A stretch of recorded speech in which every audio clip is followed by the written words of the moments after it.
This week in Daily Race C we have Catalunya, a combination that doesn't really look that exciting at first glance, but there is a lot more to it. So in this race, I will explain how I won starting from 11th on the grid, and it just wasn't all about luck. It was about strategy and managing the race in the best possible way. We need to keep an eye on the fronts, meaning that my braking bias is +5. Flash again is starting from the back. He actually started at the front, now he wants to go front to back, which is okay. But I just need to keep an eye on the tires, and the way that you can do that is just reducing your steering angle. As simple as that. And that's exactly what I tried to do. The key goal of this race was to keep an eye on the tires. And the only way that you can do that was to reduce your steering angle while going into the turn. And this massively reduces the tire wear of your front tires, and eventually you can do a longer stint on the same set of tires. And for this race, this was really important. And this was the fastest strategy. So saving your tires and not changing them while serving your mandatory stop. And basically, that saves you a couple of seconds in this race, which will eventually turn out to be crucial. But the guys in front of me started going for it really early, which actually put me in kind of a tough situation. I have my own strategy.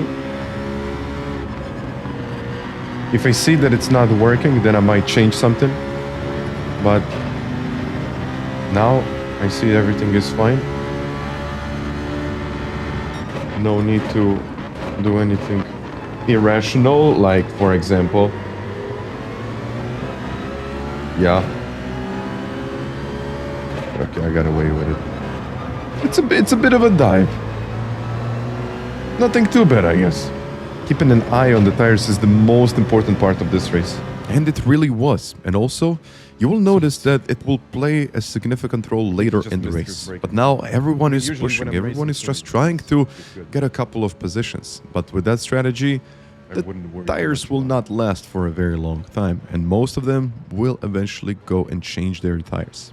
But now, I just wanted to give myself a bit of a buffer, save my tires, really work on the tire management, and basically playing it safe. And this is what really counts. But then I got put in a really weird situation where I just had to go for it, and we just started losing a bit too much time. So I decided to see if I could potentially get a place or not. Yeah, I think I'm losing way too much time behind them. I need to do something. Oh, guys, don't do it. Don't do it. No.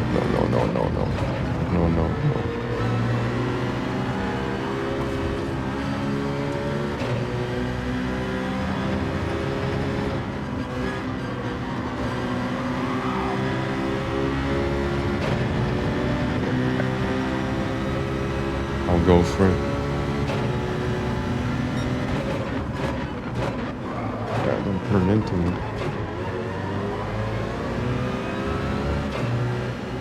Let's try to catch zigzag racing. 5 seconds. I think I lost a little bit too much time. That's okay. I'm going to get it back. 5 seconds here. That's what, 3 laps? Well, actually, it was a little bit more than 3 laps. And now I was in a pretty tough situation, and I didn't really know what to do. So and I'm not exactly sure if those 5 seconds are going to be that easy to get.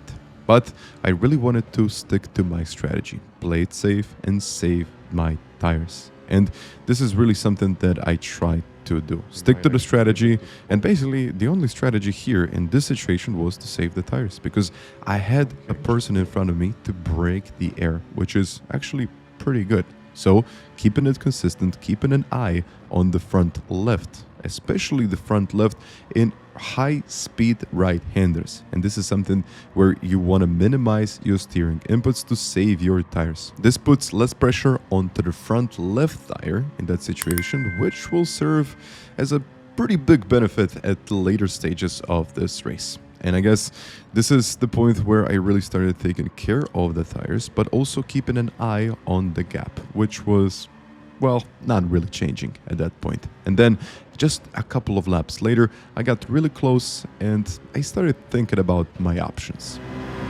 Okay, on the next straight, I'm going for it. No, not this one, the main straight, Now 4.2 and I'm not even doing much.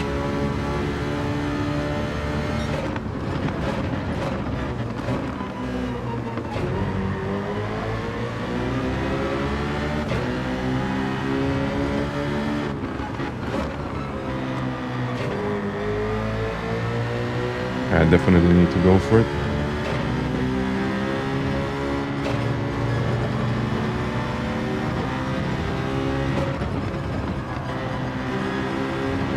And yeah, it looks like I'm going to go for it.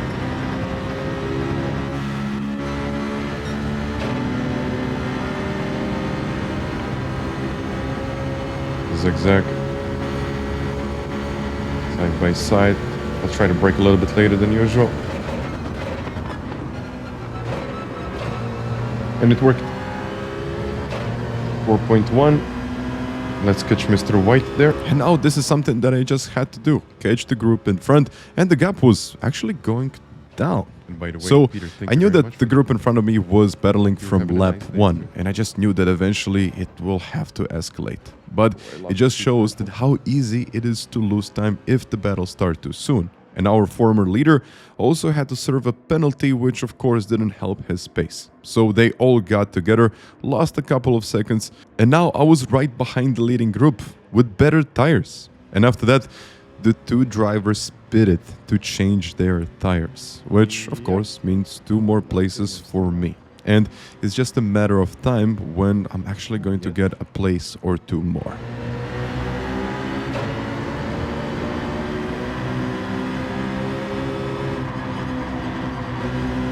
Penalty. Oh yeah, let's go get that overtake. Well, actually, let's do the overtake. He's got a place. And I just got myself in 5th place. And it was actually starting to look pretty good for me.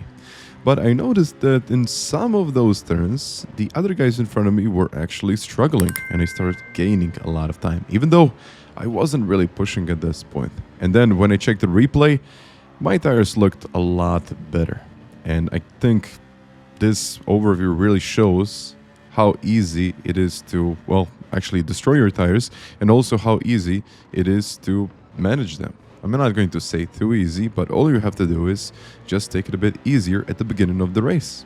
And that's all that it matters. Because they literally lost 2 seconds in just a couple of corners. And all of that advantage was gone. And now the 3 drivers in front of me decided to pit, which was, well, a really good situation for me because I just got myself in 2nd place. So the strategy was looking really good and I could potentially even go for the win. Let's see if this is going to work through the pits. I mean, still have a second, but I have no real reason to push behind him. Because he's giving me the slipstream. I can really take it easy through the corners. He's braking the air, so I'll probably push a little bit more later. But I don't think I will even have to. I don't think that's going to be necessary.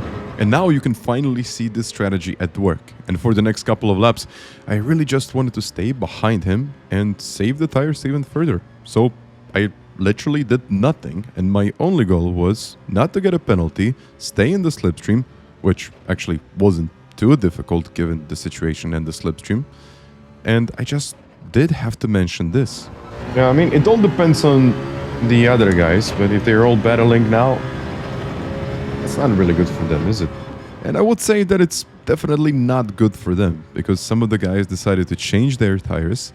Of course, this will give them fresher tires for the rest of the race, but they lost a couple of seconds, and most importantly, they lost a couple of positions. And this is a pretty interesting situation that you have to manage really, really well.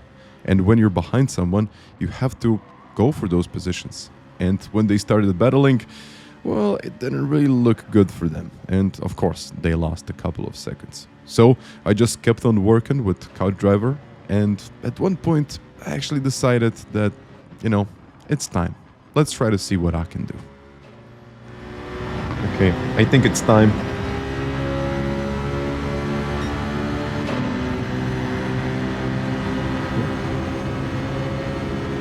I think he's lifting.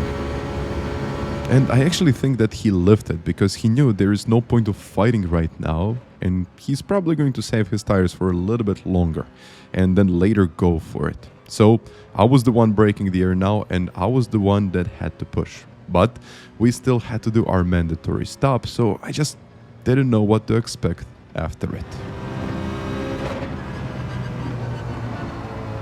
Oh no! Oh, I almost touched it. Never mind. Do not change, do not refuel. Let's see. Let's see. Final lap. Oh yeah, we got it. We got it.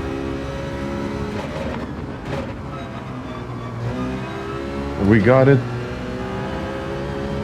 Ooh, and it's a pretty significant lead now. Oh yeah, tires are looking good. The strategy is looking good. The strategy of starting in what, 10th place or even 11th? And taking an eye, or just keeping an eye on the tires. So all I had to do now was bring it home. And I want to highlight how important this strategy really is. The other drivers did not save their tires well enough, while Couch Driver actually did. He was only about half a second behind me at the end. So his strategy and my strategy actually worked. And I think it can also work for you. So guys, if you have some questions, please let me know down below. And again, thank you very much for watching, and I really hope that you enjoyed. So consider hitting the like button, or maybe even subscribing. And it's even a faster race than it was before.